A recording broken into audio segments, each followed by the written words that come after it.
આગળ સમાચારમાં વાત કરીએ તો સમાચાર પ્રાપ્ત થયા છે કહી શકાય કે આજે ભાજપનો સ્થાપના દિવસ છે તો સમાચાર સામે આવી રહ્યા છે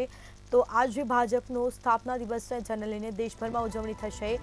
બીજેપીના ઉમેદવારોની ઉજવણી સાથે પ્રચાર હરીનભાઈ પાઠકના નિવાસસ્થાનેથી પ્રચારના શ્રી ગણેશ તો મણિનગરમાં ભાજપનો ધ્વજ લહેરાવ્યો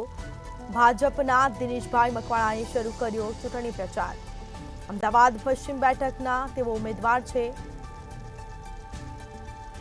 સમાચાર સામે આવી રહ્યા છે આજે ભાજપનો સ્થાપના દિવસ છે બીજેપીના ઉમેદવારોની ઉજવણી સાથે આજે પ્રચાર શરૂ થયો છે હરીનભાઈ પાઠકના નિવાસસ્થાનેથી પ્રચારના શ્રી ગણેશ થયા છે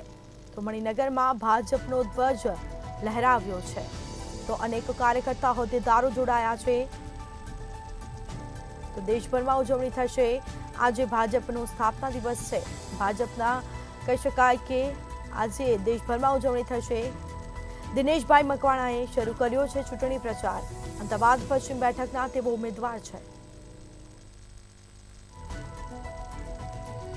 તો સમાચાર સામે આવી રહ્યા છે આજે ભાજપનો સ્થાપન દિવસ છે અને જેમાં બીજેપીના ઉમેદવારોની ઉજવણી સાથે પ્રચાર શરૂ થયો છે તો સાથે જ કહી શકાય કે દેશભરમાં ઉજવણી થશે આજે ભાજપના કાર્યકર્તા હોદ્દેદારો ઉજવણી કરશે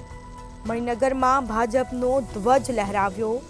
ભાજપના દિનેશભાઈ મકવાણાએ શરૂ કર્યો છે ચૂંટણી પ્રચાર અમદાવાદ પશ્ચિમ બેઠકના તેઓ ઉમેદવાર છે તો આજે ભાજપનો સ્થાપના દિવસ છે બીજેપીના ઉમેદવારોની ઉજવણી સાથે પ્રચાર શરૂ થયો છે અનેક કાર્યકર્તા હોદ્દેદારો આજે જોડાયા છે તો આજે કહી શકાય કે ભાજપનો સ્થાપના દિવસ છે અને જેને લઈને મણિનગરમાં પણ ભાજપનો ધ્વજ લહેરાવવામાં આવ્યો છે તો ભાજપના દિનેશભાઈ મકવાણાએ પણ ચૂંટણી પ્રચાર શરૂ કર્યો છે